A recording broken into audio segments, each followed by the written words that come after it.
Everybody, this is Matt Mayoko from NBC Sports Bay Area checking in from Santa Clara, where the 49ers just completed their practice on Wednesday, getting prepared to face the Tampa Bay Buccaneers. A reminder, this is brought to you by Canyon Club Brewery. It's a brewery, a restaurant, a beer garden, tasty bites on that menu, very good food, as well as delicious beer.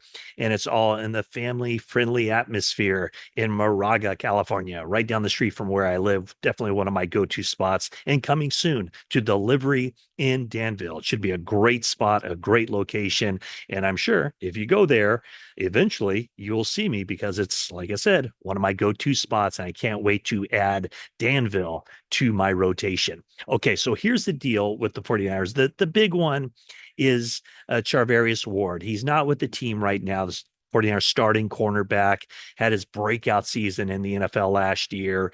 And, he's been up and down through the first 8 games for a lot of reasons. I think physical and also the emotional toll of going through what that family has gone through as far as their daughter. I know he had told Jennifer Lee Chan, my colleague, that she hadn't been feeling well. There were some things going on. She had been to a specialist, and Amani Joy, his daughter of not quite 2 years old, passed away on October 28th. So Kyle Shanahan said that he is with his family in Dallas as he mourns the loss of Amani Joy. And the 49ers, of course, have no timetable, no time frame. They haven't even talked about him coming back to the team, when that it might be, under what circumstances. They're just saying, take as much time as you need, understandably so. So he was not at practice on Wednesday as the 49ers start their preparations to face Baker Mayfield and the Tampa Bay Buccaneers. The other two players who weren't at practice for injury reasons, Kevin Givens with the groin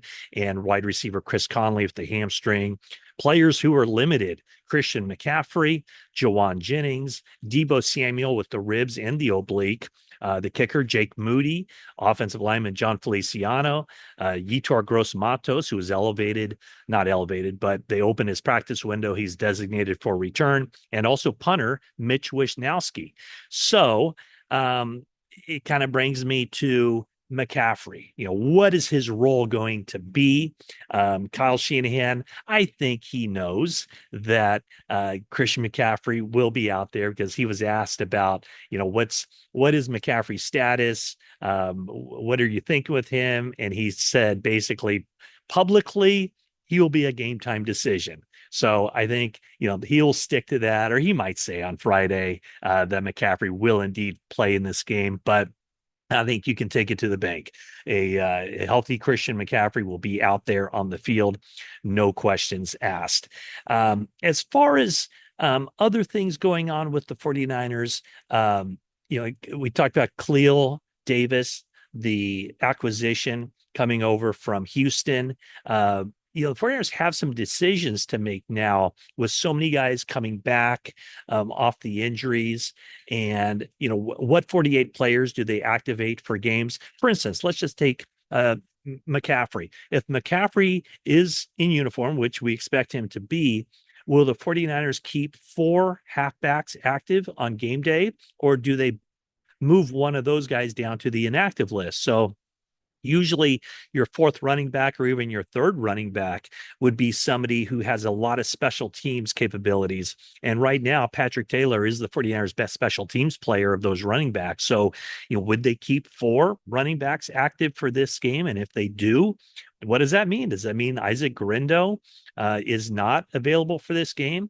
A little bit of a surprise that Jordan Mason, coming off the AC joint injury against the Cowboys, and he was removed from that game, looks like he's healthy and ready to go. So he was considered a full go at practice. And then also, defensive linemen. Which defensive lineman do you keep up for this game? Typically, when the 49ers go into a game where there's going to be some heat involved, and it's supposed to be 85 degrees and humidity in Tampa Bay, usually the 49ers do go with an extra offensive lineman or a defensive lineman or two, just for that, just so they can rotate guys in and keep their bodies fresh and and not get tired. And, they really like to keep that rotation going so that in the fourth quarter, none of those guys are wearing down. Speaking of wearing down, the Tampa Bay Buccaneers they're playing on a short week. They played Monday night. They traveled to Kansas City where they lost in overtime.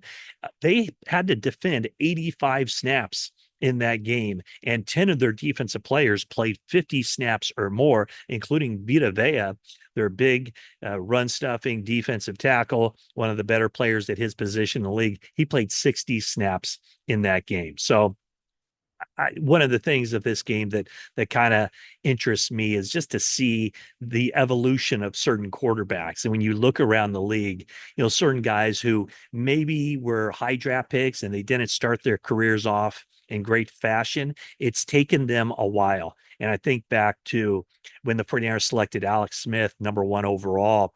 I remember Scott McCloughan, the general manager, saying at the time that we might not see Alex Smith's best football for 6, 7, even 8 years down the road. And that's exactly how it turned out. He started playing his best football when the 49ers organization started to stabilize a little bit. And he played some good football there in 2011. He was having a really good season in 2012.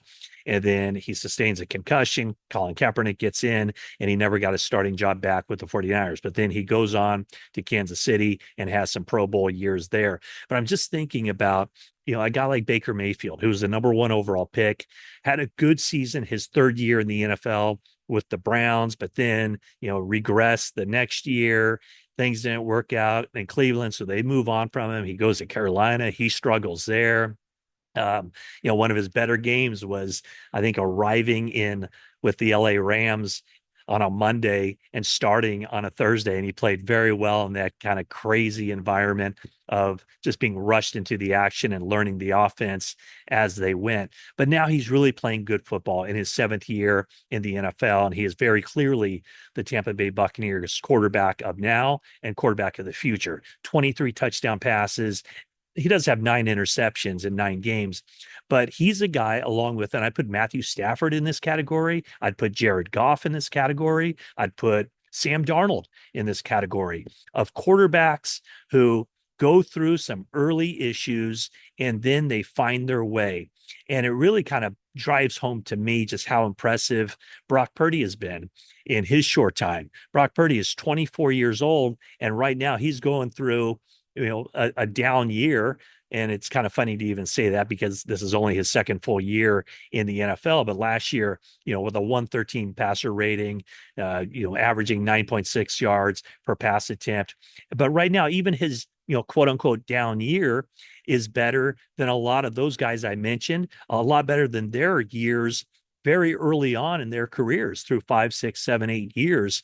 Those guys didn't achieve passer ratings, didn't put up the numbers that Brock Purdy is even putting up this year when things aren't going as smoothly. So 49ers should have that offense maybe clicking a little bit better than it has now that Christian McCaffrey is back. Obviously, they don't have all their guys because Brandon Ayuk is out for the season, but McCaffrey is back. In a lot of ways, he unlocks what the 49ers are trying to do offensively with his ability to run the ball, catch passes out of the backfield, and also just attract coverage. So when he's on the field, there are 2 defenders, it seems like, on every play, not only looking at him, probably more than 2 defenders looking at him, but 2 defenders going with him. And that opens things up for George Kittle, for Deebo Samuel, for Jawan Jennings, and now Ricky Pearsall getting in as the 49ers number 3 receiver. So what do I expect from McCaffrey?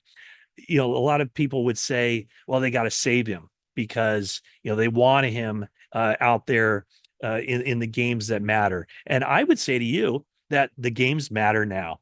49ers are 4-4, and they're 1 game behind Arizona in the NFC West. I'm not sure that the second place team in the NFC West is going to be able to get a wild card berth. So therefore, the games that matter for the 49ers are right now. And you could even look at it from the sense that maybe this is playoff football right now. Also look at it from the standpoint of the 49ers have a much more difficult schedule the rest of the way than the Arizona Cardinals. So I'm not saying that if the 49ers play, 70 snaps on offense, and McCaffrey has to be up there for all 70 snaps. But I do think that there's a strong possibility that he is out there probably a lot more than you and I would even think that he would be out there.